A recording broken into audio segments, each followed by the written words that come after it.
Sering orang merasa sehat dan tidak memerlukan tabib atau dokter, sehingga tanpa disadari orang tersebut memiliki pola hidup dan pola makan yang salah, yang pada akhirnya membuat orang tersebut mengalami sakit penyakit dan membuatnya mencari tabib atau dokter yang jempolan supaya cepat disembuhkan.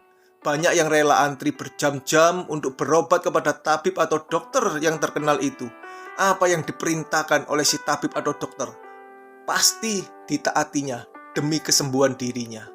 Dan ironisnya, banyak orang Kristen yang merasa dirinya baik-baik saja dan merasa sehat rohaninya karena rajin ke gereja dan sudah melayani, memberi persembahan, sehingga mereka sembarangan hidup, makan, minum, dan bersenang-senang untuk memuaskan kehendak hatinya.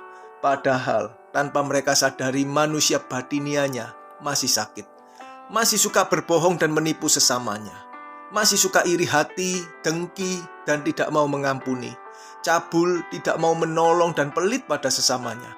Perkataannya sering menyakiti orang lain, berbuat tidak adil dan curang demi keuntungan diri sendiri, tidak memiliki kasih kepada sesamanya.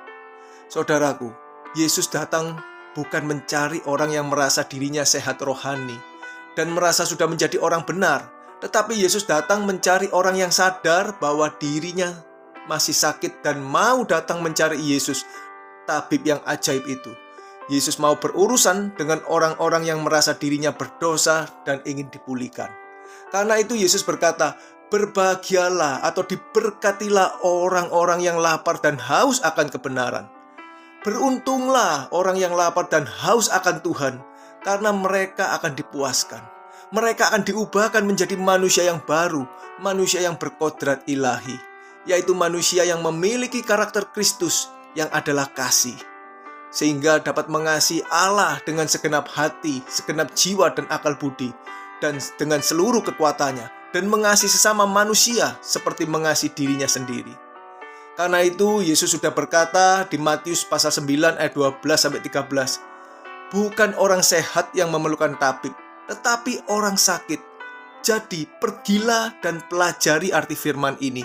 Yang ku kehendaki ialah belas kasihan dan bukan persembahan. Karena aku datang bukan untuk memanggil orang benar, melainkan orang berdosa." Saudaraku, marilah kita menyadari keadaan manusia batinia kita yang masih berdosa, yang masih meleset dari kehendak Allah. Dan kita mau datang kepada Yesus supaya kita pun dipulihkan, supaya kita dapat melakukan kehendak Allah dan berkenan kepadanya. Amin.